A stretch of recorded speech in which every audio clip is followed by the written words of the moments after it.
Cosmic Proverbs 31.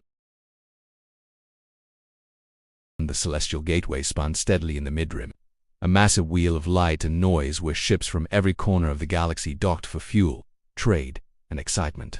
The central promenade buzzed constantly, vendors selling glowing street food, musicians filling the air, and crowds flowing like rivers through neon-lit corridors. Captain Aaron Voss had parked the Eternal Horizon for a full resupply week, giving the crew shore leave. Most evenings found him at a corner table in the Stellar Lounge, a wider-pan bar with panoramic viewports showing the station's slow rotation against the stars.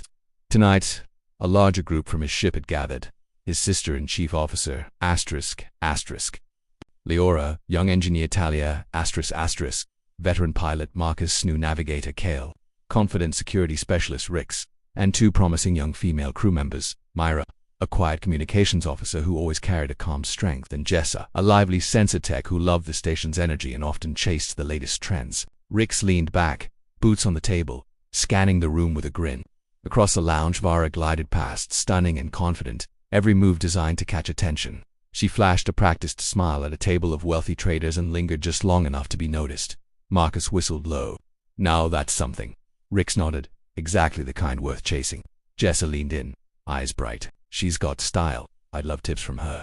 Mira stayed quiet, watching Aaron's gaze lingered a moment too long. Leora set her drink down gently. Charm is deceitful, she said softly, and beauty is vain. Marcus grinned. Here we go.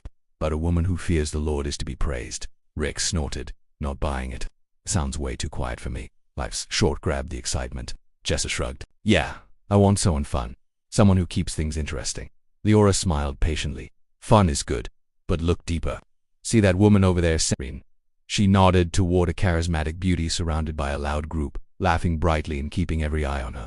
She's exciting, everyone wants to be near her, but when times get hard or the party ends, what's left? Talia spoke up. I've seen it. The excitement fades fast. Kale asked, so what should we look for, guys and girls? Leora nodded toward the promenade's charity kiosk. A station mechanic named Anya was quietly organizing supplies for refugees, comforting a child, directing volunteers with steady kindness. She opens a hand to the poor, Leora said, and reaches out her hands to the needy. She's not afraid of tough days because she prepares. Strength and dignity are her clothing, Rix interrupted. Still sounds boring, and she laughs at the time to come, Leora finished gently. Not because life is easy, but because her foundation is solid. Myra spoke for the first time, voice soft but sure. I want that. And I want a man who lives the same way, someone who works hard, speaks truth, honors the Lord. Jessa rolled her eyes playfully. I don't know. I like guys who stand out, who know how to have a good time. Leora looked at her kindly. The chapter speaks to men too. A worthy man doesn't chase every passing attraction. He guards his heart, works with willing hands, speaks wisdom and kindness. His worth isn't in how flashy he is, but in his character. Marcus raised an eyebrow. So no fun allowed. Leora laughed lightly. Fun built on truth lasts longer. Remember, the Creator made us male and female, each with purpose. His design is clear and good. Anything outside that brings confusion and hurt in the end. The week unfolded, choices playing out. Aaron began spending time in the lower decks, helping Anya with repairs. Conversation grew real and steady. He saw her quiet strength daily. She saw his growing honesty. Something solid began to build.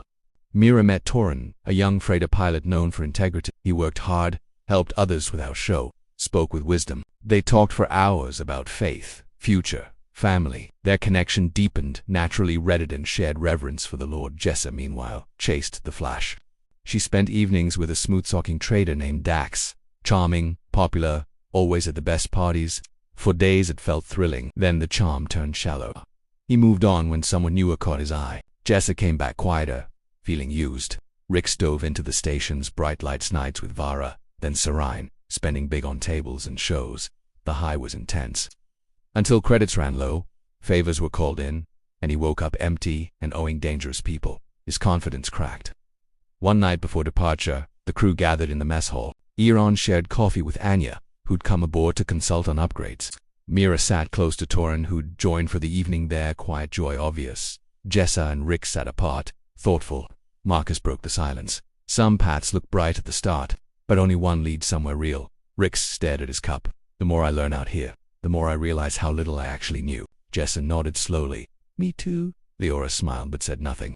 When the Eternal Horizon undocked, Anya and Torin stayed aboard, true partners built on wisdom, not flash. The crew felt the difference. Steadier shifts, deeper trust. genuine hope. At every port, people spoke well of Captain Voss and his crew, not for dazzle, but for the quiet strength and godly character that shone through them all. And under the endless stars rolling past the viewports, true worth rooted in the Lord's good design, reverence, diligence, and wisdom proved it could travel farthest of all. A cosmic tale inspired by the practical wisdom found in King Solomon's Proverbs 31.